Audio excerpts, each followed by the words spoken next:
né, que estou como pároco aqui na paróquia Santa Luzia, na Estância Planaltina, né? Cheguei em fevereiro, né? E hoje, exatamente completando três meses hoje.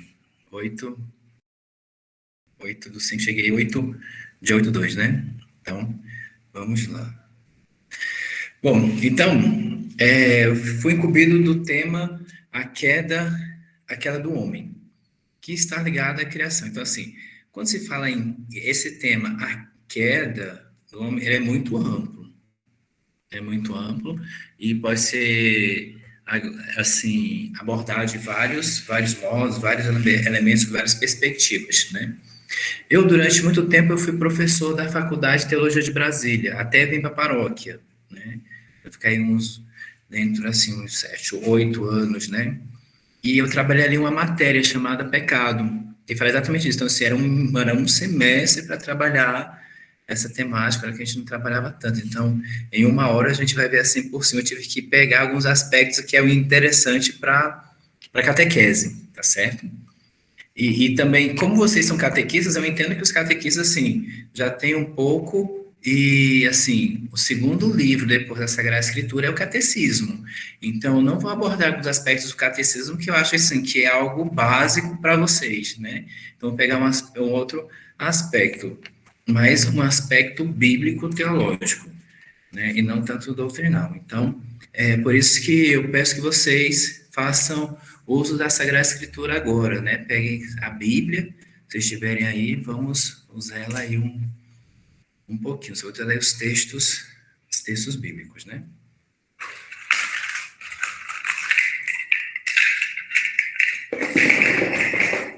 Vocês vão abrir no capítulo 3º.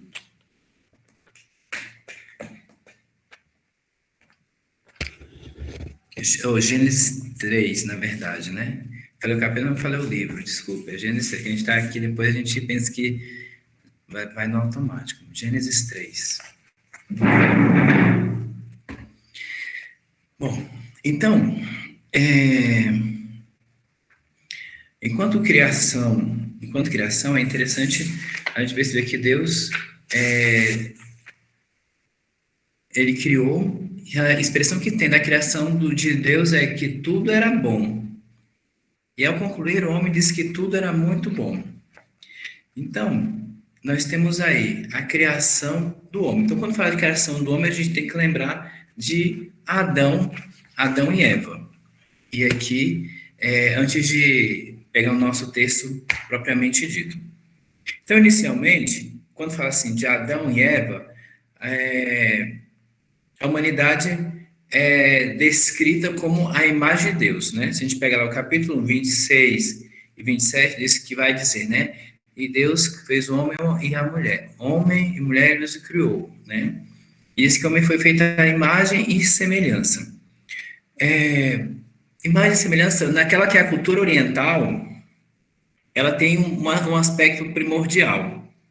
Então, no Oriente, indica o quê? Essa imagem, ela é um demarcador, né, do seu proprietário. Então, ao dizer que o homem fez o homem à sua imagem e semelhança, quer dizer que Deus estava demarcando a fronteira, assim,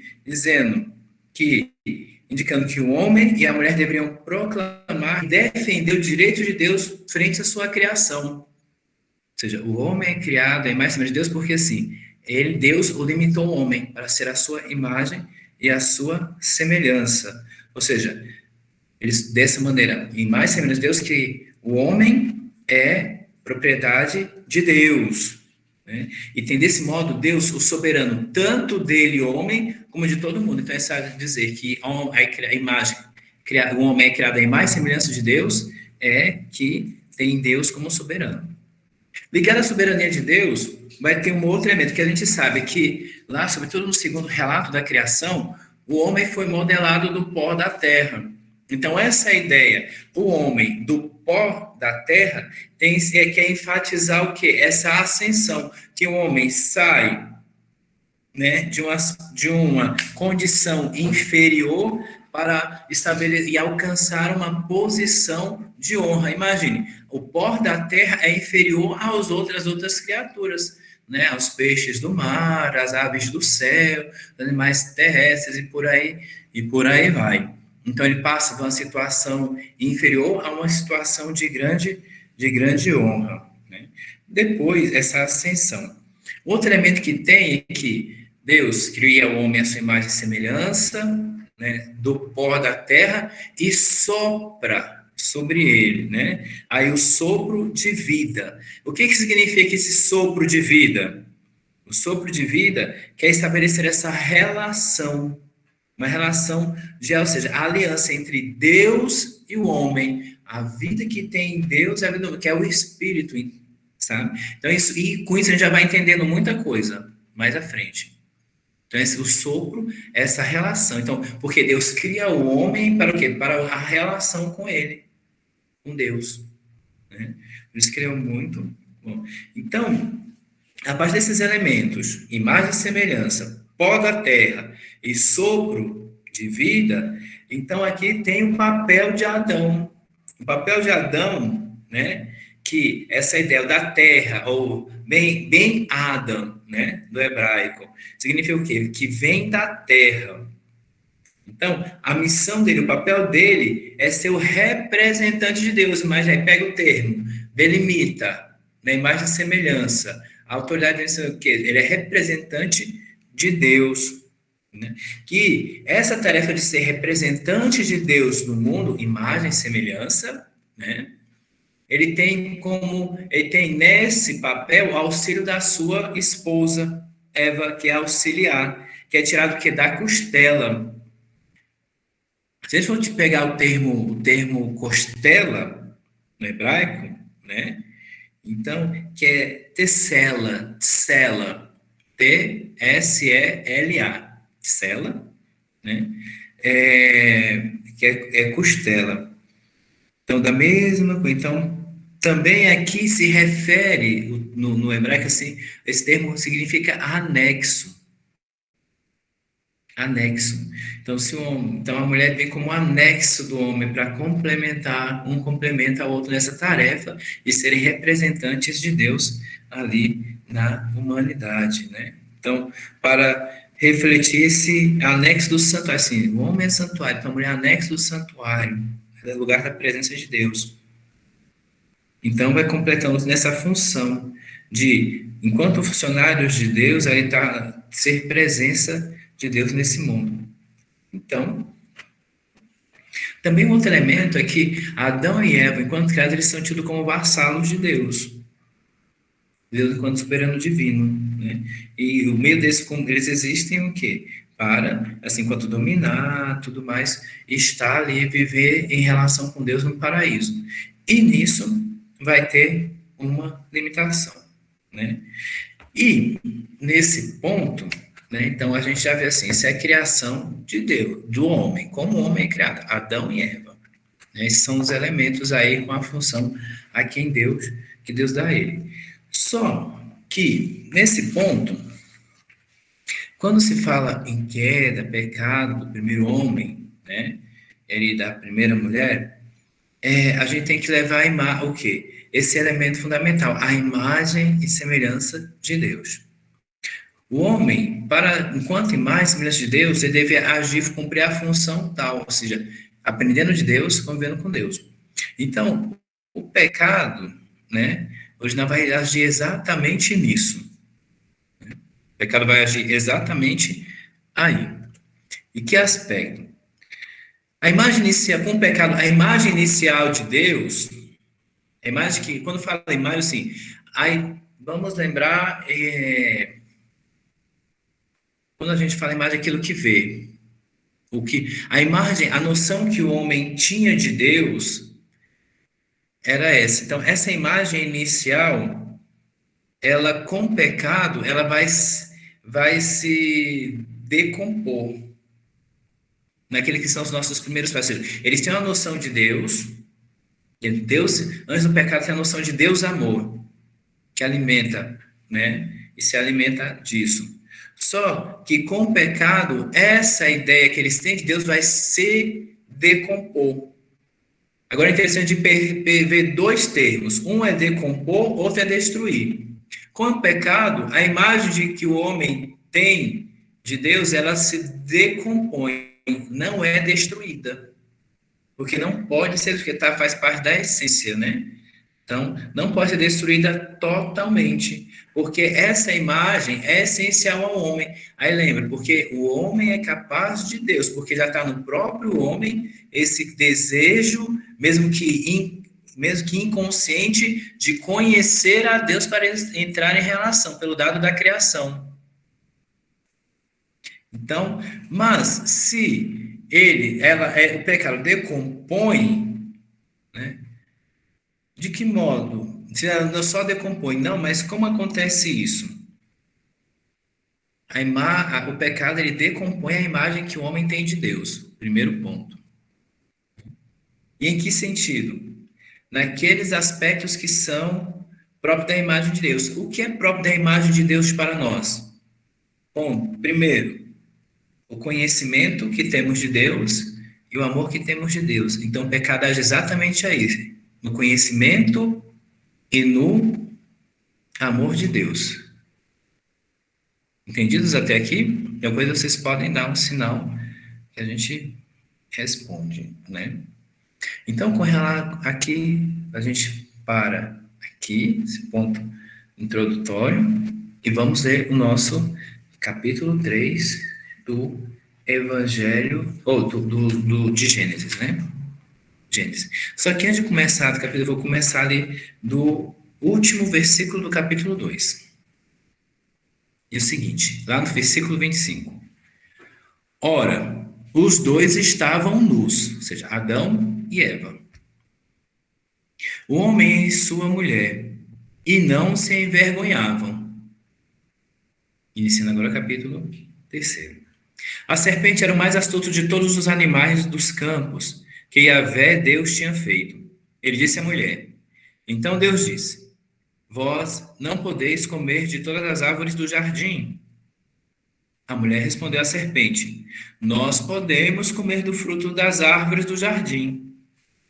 Mas o fruto da árvore que está no meio do jardim, Deus disse: Dele não comereis, nele não tocareis, sob pena de morte. A serpente disse então à mulher: não morrereis. Mas Deus sabe que no dia em que dele comerdes, vossos olhos se abrirão e vós sereis como deuses, versados no bem e no mal. A mulher viu que a árvore era boa ao apetite e formosa à vista, e que essa árvore era desejável para adquirir discernimento. Tomou-lhe do fruto e comeu. Deu também a seu marido, que com ela estava, e ele comeu. Então, abriram-se os olhos dos dois e perceberam que estavam nus. Entrelaçaram folhas de figueiras e se cingiram. Eles ouviram o passo de Yahvé, Deus, que passeava no jardim à brisa do dia, e o homem e a mulher e sua mulher se esconderam da presença de Yahvé, Deus, entre as árvores do jardim. E Yahvé, Deus, chamou o homem. Onde estás? Ele disse. Ouvi teu passo no jardim, respondeu o homem. Tive medo porque estou nu e me escondi. Ele retomou. E quem te fez saber que estavas nu? Comeste então da árvore que te proibir comer? O homem respondeu: A mulher que pusestes junto de mim me deu da árvore e eu comi.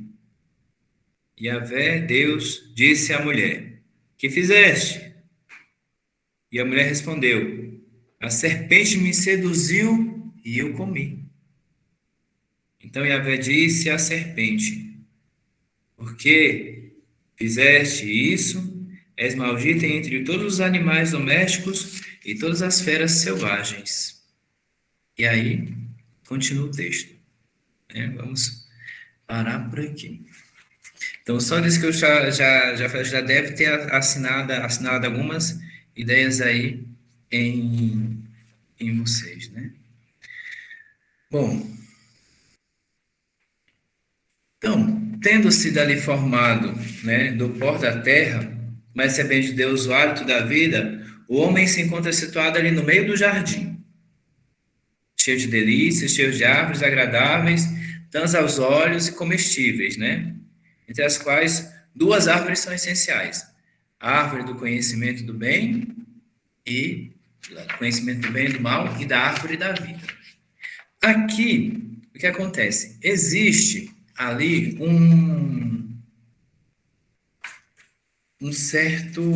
há uma exceção. Pode comer em todas as árvores do jardim. Existe a exceção. De uma não pode comer. Ou seja, a árvore do conhecimento do bem e do mal. Então, aqui no hebraico bíblico, tem que se voltar a isso, né? A questão do hebraico bíblico. Essa admoestação, não poder comer da árvore do bem e do mal, também pode ser dita, né? Da seguinte maneira, que assim, lembrando que o texto é o gênero bíblico, né? Não sei se você já viram a matéria sobre Bíblia, mas assim, existe nos livros da Bíblia alguns textos gêneros, né? E cada gênero tem o seu objetivo. Aqui nós temos um gênero mais de novela, né? Mítico também. Então, como que seria traduzido, né? Assim, estudando hebraico, tudo, como a gente poderia traduzir essa expressão da árvore do.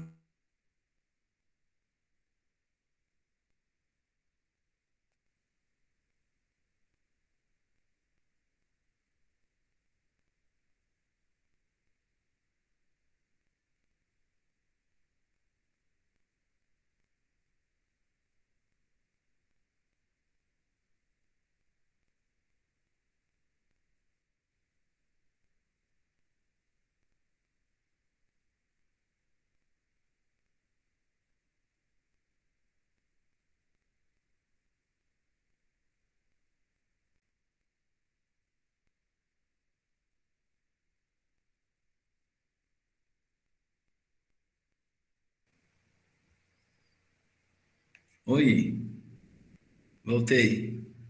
Opa, agora sim, padre. Conseguimos te ouvir. Na verdade, acho que eu fiz foi saiu, né, apagou tudo aqui, consegui restaurar de novo. Bem, então onde eu estava, não sei que hora travou. Oi, estão me ouvindo? O senhor ia falando aí Gênero bíblico. gênero bíblico no caso hebraico, né? Isso. Então, como a gente poderia, dentro do gênero, existem os gêneros, né? Que são mecanismos literários. Que assim, que é o objetivo, utiliza de uma narrativa para transmitir uma mensagem. Então, nesse não comer da árvore do conhecimento do bem e do mal, qual seria de fato o real sentido aqui? Como a gente poderia traduzir isso? Podemos traduzir da seguinte maneira, né? Que não que o homem e a mulher não comer da árvore do conhecimento do bem e do mal seria não tomar parte na decisão sobre o que é proibido. Ou seja, não cabe a ele tomar certas decisões. Que não cabe a ele, porque antes de tudo ele é uma criatura. Ele está ali para delimitar o que? O domínio de Deus. Ele não é o seu Senhor. Né? Ele tem Senhor que é Deus. Né? Então, desse. Sim, O senhor poderia repetir, por gentileza? o quê? Tá, tá. Então, assim, como a gente traduzir esse não comer da árvore do bem e do mal? Então, não comer da árvore do bem e do mal significa, né, que o homem, ele não deve tomar parte, né, na decisão sobre o que é proibido. Não cabe a ele decidir o que é, se pode ou se não pode. Cabe a ele o quê? Obedecer. Porque ele não tem o total conhecimento. Para a gente tomar decisão, nós devemos ter o conhecimento. O homem, enquanto criatura, ele não tem todo o conhecimento.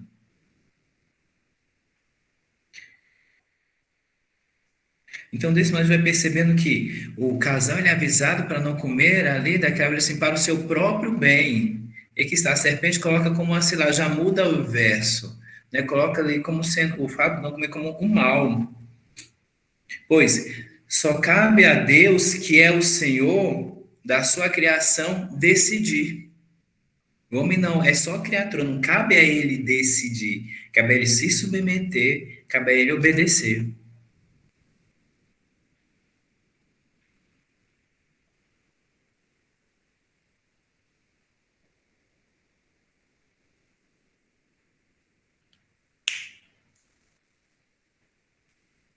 Então, desse modo, essa árvore do conhecimento do bem e do mal plantada bem no meio, né, da terra mais sagrada, que é o paraíso, olha só, essa terra plantada, que até então é um lugar, o que é o paraíso?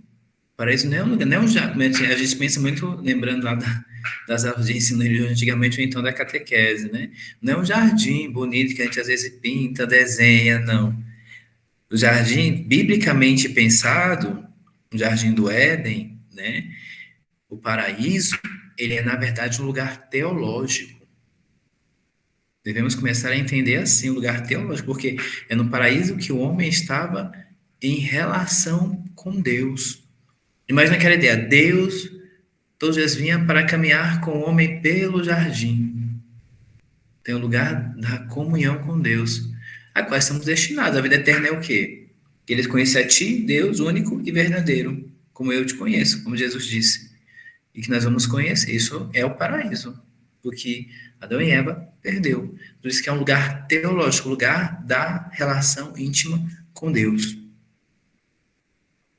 Então, essa planta ali, né, a árvore plantada justamente ali, bem no meio da terra mais sagrada que tem, ela é o quê? O mandamento da aliança com Deus.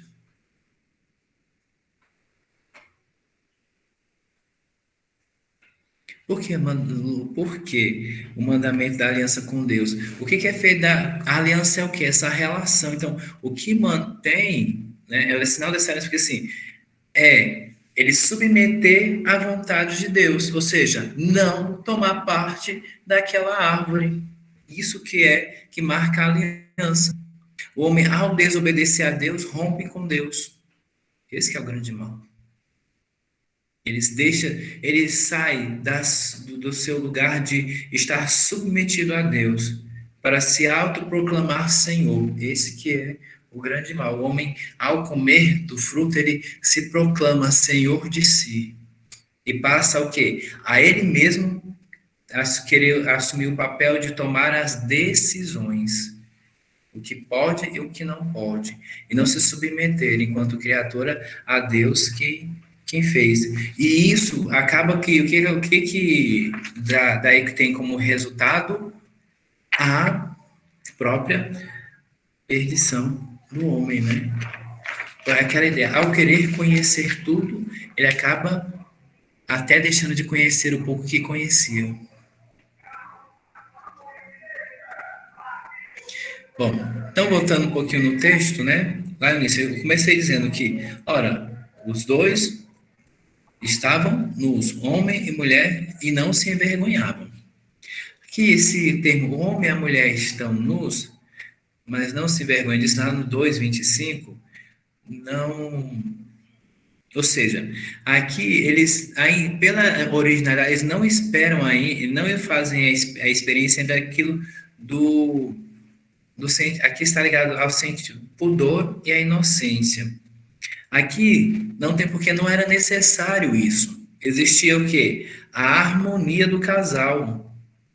Ou seja, existe a sua harmonia na sua relação com Deus e na relação entre eles. De modo que, assim, não existia nenhum pudor. Todos estavam o quê? Estavam totalmente livres para estabelecer essa relação. Então, no paraíso, o homem, ao se sentir nu, o que vem com essa consciência da nudez? Imagine, aquele se sente nu, esse se sentir nu, se envergonha diante dele e diante também de Deus, sobretudo diante de Deus. Porque da mulher ele não se esconde de Deus. Ele vai perceber isso exatamente no texto em seguida, quando Deus chega e pergunta, né? Onde estás? Né? Eu vi os teus passos e me escondi porque estava nu. Então, ao se sentir nu, o que que ele sente? Outros sentimentos que vêm com a consciência da nudez.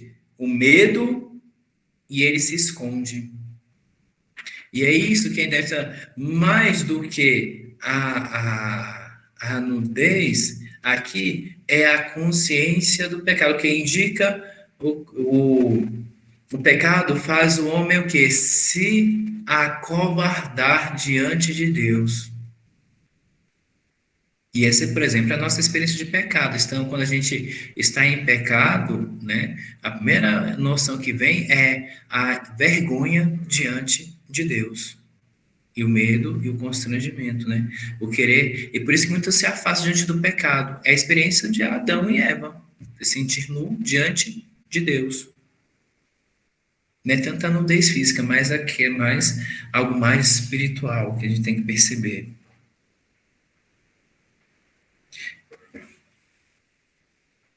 E isso que acontece, essa nudez do homem, né, está ligado exatamente com aquela expressão.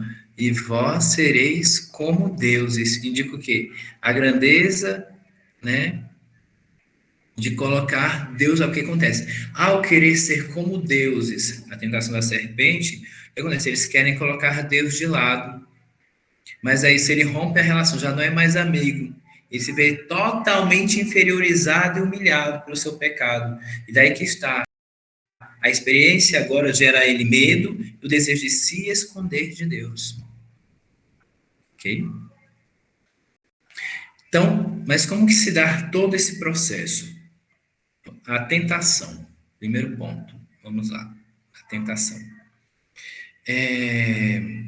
Então, nos 5 primeiros versículos, né, a serpente era mais astuta de todos os animais dos campos que Yahvé Deus tinha feito.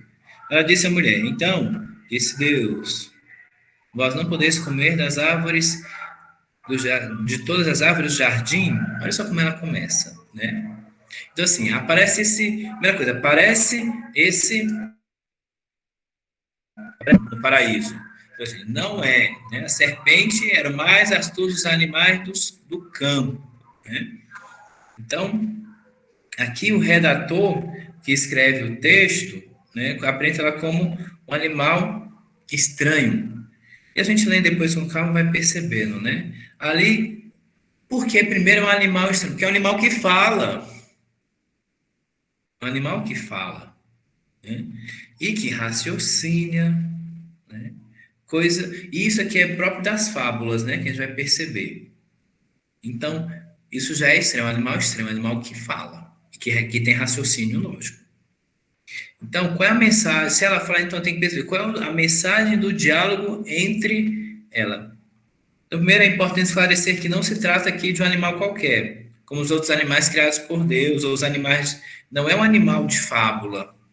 Não é também, assim como lá o coelhinho da Alice no País das Maravilhas. É uma fábula, não é um daquele estilo, não. É que tem outro sentido, né? Aqui, por que não é um animal como os outros animais? Porque aqui no Gênesis é um animal demoníaco. Um animal demoníaco, né? Por que animal demoníaco? Porque a gente percebe pelo diálogo que ele está em constante luta contra Deus. Ele está na luta contra Deus, luta aberta contra Deus. E ela já começa, né, dizendo, então quer dizer que Deus, vocês não podem comer, né? Aí depois que fala que morrereis, qual é a pergunta, qual é a questão dela? Não, vós não morrereis, lá no 4 e 5, né? Mas Deus sabe que no dia, quer ver? A serpente disse então à mulher, não morrereis. Mas Deus sabe que no dia em que dele comerdes, vossos olhos se abrirão e vós sereis como deuses, versados no bem e no mal. Então, Então, aqui no caso, ela está desafiando Deus e colocando também no coração do homem o quê? O desejo também de desafiar a Deus, assim, ser como Deus. Coloca o nome, desperta no homem isso. Então, desse modo vai percebendo assim que é a serpente, né, que primeiro seduz e engana a mulher e ao seduzir e enganar a mulher faz com que o mal entre no mundo. Esse que é o grande mal. Então, ao seduzir a mulher, né, faz com que a mulher, ao deixar-se seduzir, proporciona e contribui para a entrada do mal do mundo.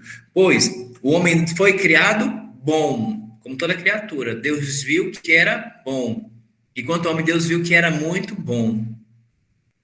Então, se, né, foi mal, foi por causa da serpente, que é o mais astuto de todos os animais. Então, o mal vem de longe. Não foi criado, estar no paraíso, não está na criação, mas ele vem de longe, deturpa a criação. Então, mas aí poderia justificar, poderia colocar, mas por que o autor utiliza a serpente como sendo o animal para personificar o demônio? Alguém já se perguntou isso? Tem um fundamento histórico e cultural. Lembramos que estamos no período do exílio, quando esses textos são escritos, né?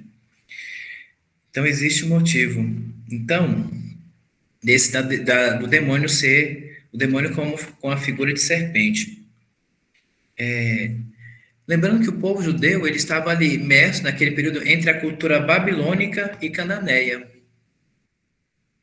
E se a gente for observando depois, estudando os restos dos templos babilônicos, os templos cananeus, vai aparecer figuras de serpentes que eram adoradas como divindades.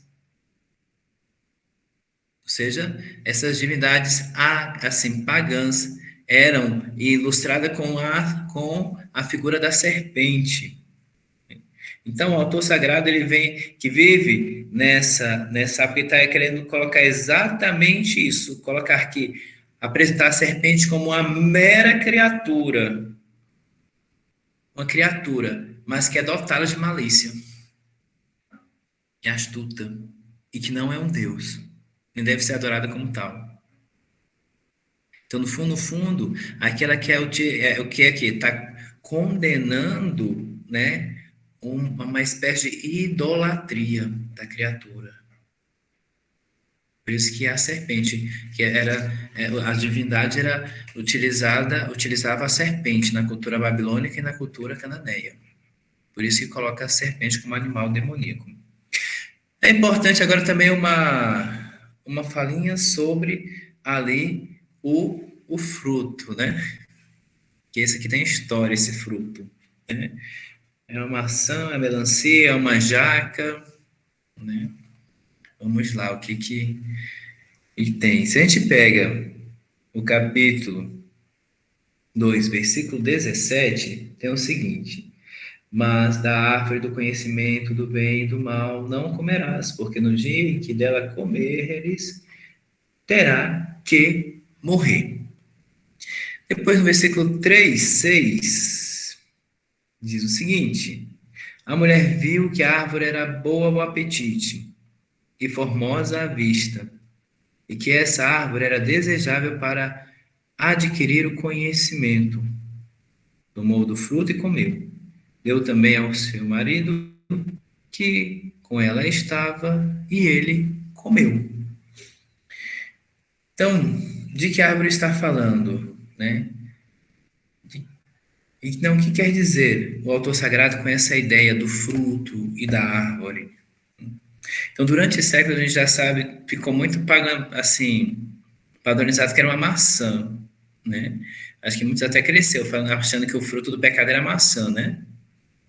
Isso que já não tiverem usado depois em conta de catequese. Levar da maçã fala sobre o pecado, né? Que já tem histórias nesse estilo, né? Então, mas no texto só aparece o nome da árvore, é conhecimento do bem e do mal. Não parece o nome do fruto, né? Então, aí tá. Quando o Antigo Testamento, né, quando no Antigo Testamento se fala do conhecimento do bem e do mal, o que que significa conhecimento do bem e do mal? É conhecê-lo tudo. É o conhecimento total, essencial. Isso que é o conhecimento do bem e do mal. Então, desse modo, esse conhecimento do bem e do mal seria uma espécie de ciência que tornaria o homem semelhante a Deus de fato, como Deus. Esse que é o, então, se quando falar do fruto dessa área do conhecimento do bem e do mal, qual é o fruto? É o conhecimento total. É conhecê-lo todo. Isso por que a gente diz isso, conhecimento todo? Porque esse nome, árvore do conhecimento do bem e do mal, sendo que eu falei dos gêneros, né? Tem aqui, faz parte do gênero sapiencial, né? Que nos leva a compreender o que em realidade a serpente sugere a Eva. O que ela sugere, né? Desse modo, ela sugere que seria Eva comer do conhecimento da árvore, do conhecimento, do fruto da árvore do conhecimento do mal, seria o quê? Um procurar por seus próprios meios uma falsa sabedoria. Procurar a sabedoria, né, sem necessitar de Deus, por ela própria. E que seria o quê? Uma falsa sabedoria. Então, isso, por assim, tanto é que as pessoas, se comer, ele será versado no bem e no mal. Ele terá o conhecimento todo, o que não é possível, né?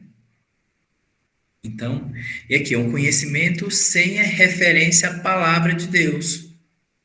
Tem como? Não tem. Esse que foi o grande mal, esse que é o fruto. Ou seja, procurar o conhecimento, a sabedoria, uma falsa sabedoria, né? Sem referência à palavra de Deus, que seria uma falsa sabedoria. Então, esse que é o fruto. Procurar o conhecimento total sem a sua própria ciência. Ok? Gente, me dá só um segundo aqui, só um minutinho, que eu tô, só para ver aqui.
Oi, de volta. Desculpa, eu só tinha que pegar uma encomenda ali, que acabou de chegar.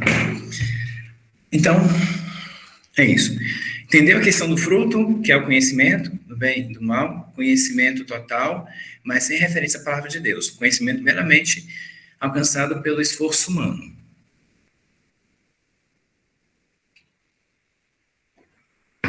Vamos lá. Então, agora, em que consistiu de fato a queda em si? Então,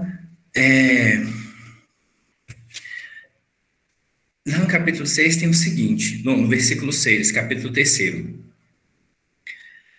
A mulher viu que a árvore era boa ao apetite. Olha os adjetivos, né?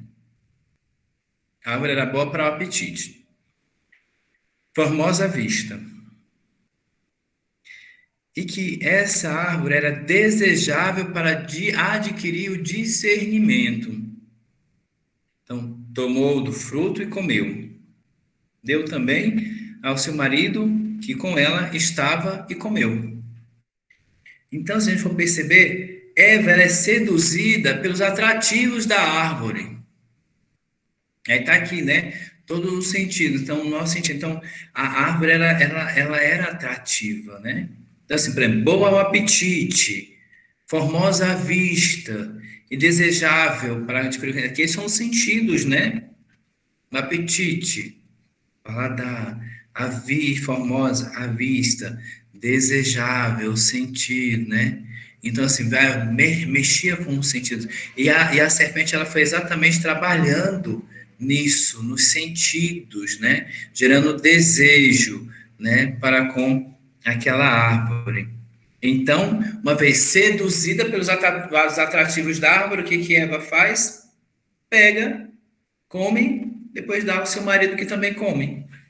Então, com isso, a astúcia consegue enganar o primeiro casal humano.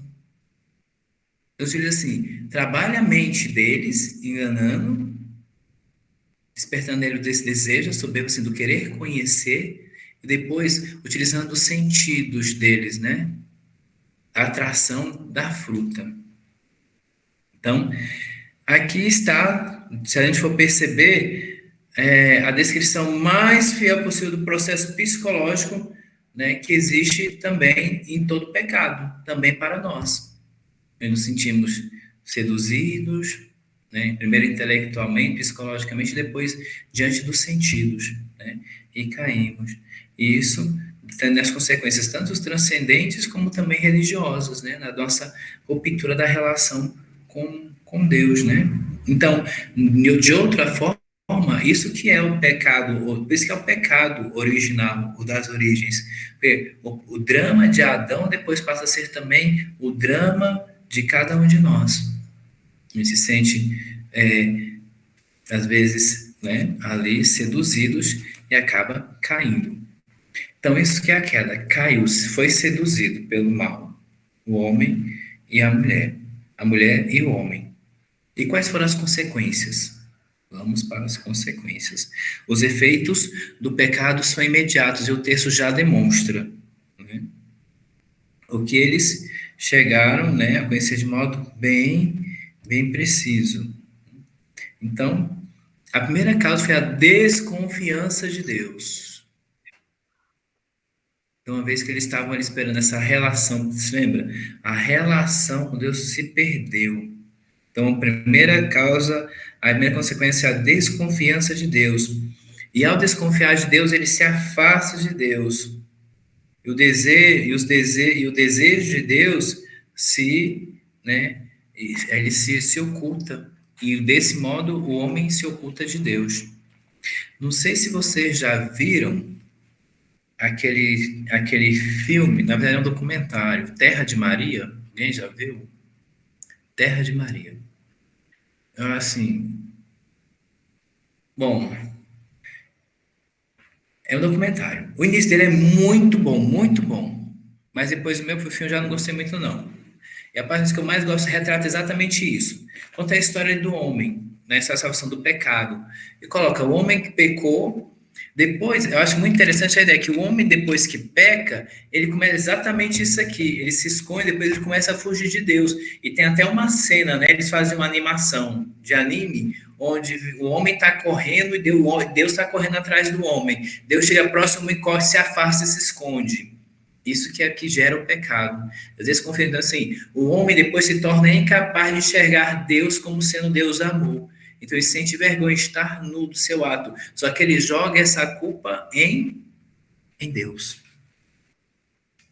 Ele se sente. Então, assim, a desconfiança de Deus é afastamento dele.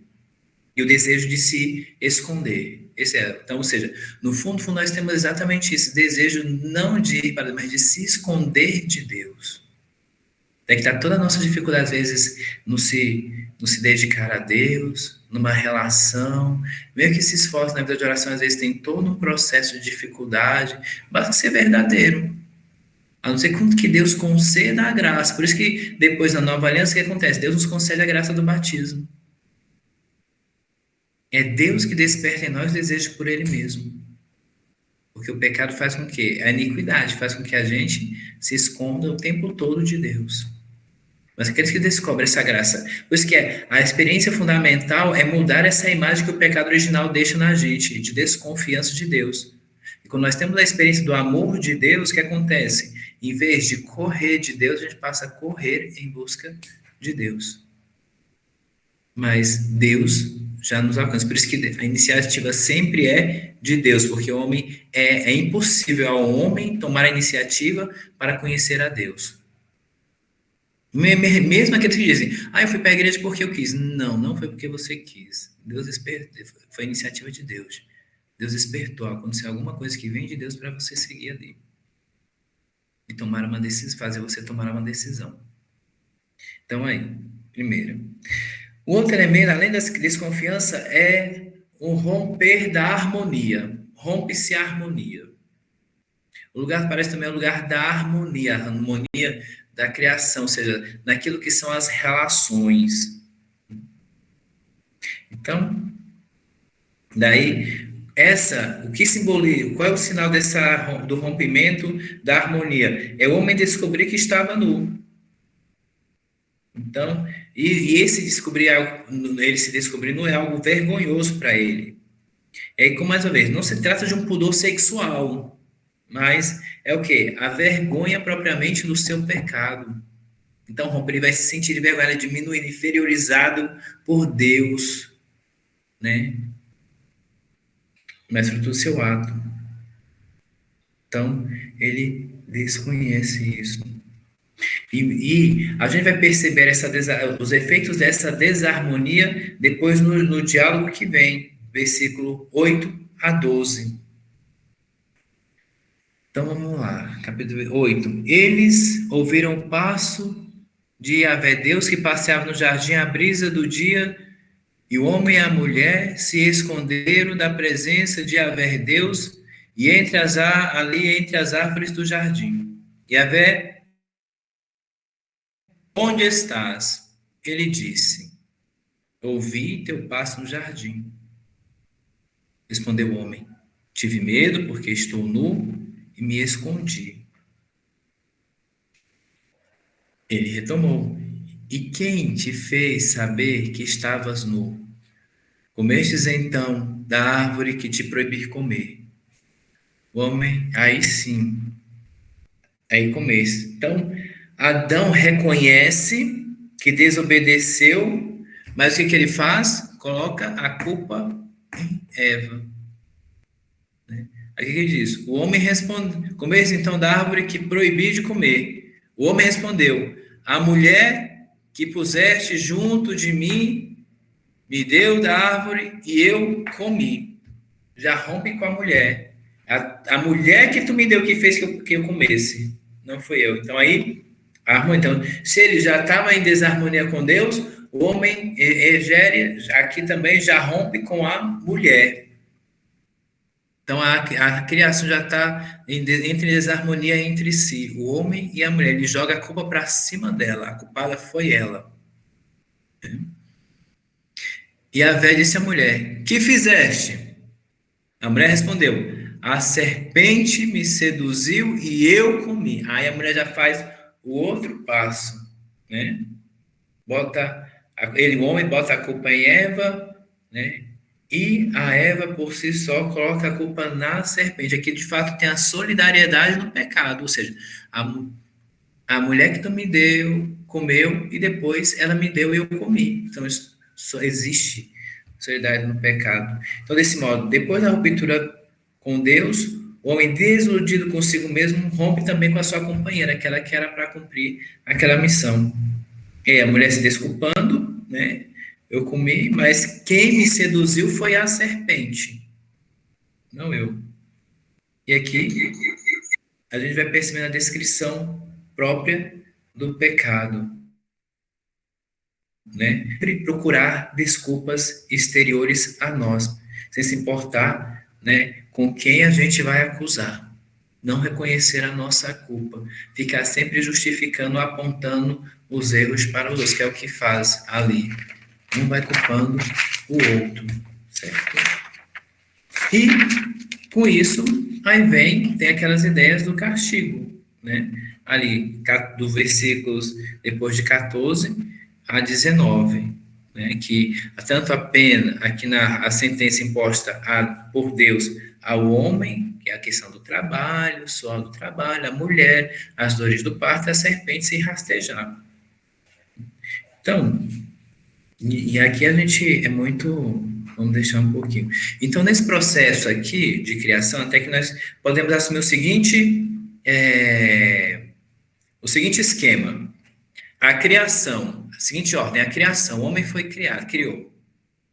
Depois o homem livre. Criar, Deus cria tudo. E criou o homem livre, tem um homem livre. Homem livre que é inocente. Homem livre, inocente. Depois tem a queda. A queda se destina ao mau uso da liberdade. E com o mau uso da liberdade, que tem-se a perda da inocência. Mas como dizendo, né? Então, o pecado original, ele não mudou a natureza física do homem. A natureza física continua, o homem continua a imagem e semelhança de Deus, como ele foi criado. Né? O que acontece? Ele rompeu as suas relações com o Criador. Como tinha sido criado, continua. Agora sim, ele rompe a relação. Pois, onde que atuou o pecado? No conhecimento do amor de Deus. Então, o homem deixa de conhecer Deus como amor e passa a conhecer como de fato aquele acusador, porque que é justo, que é assim, digno de ter medo. Então o homem só tem medo de Deus, porque não reconhece Deus amor, mas o que? O punidor.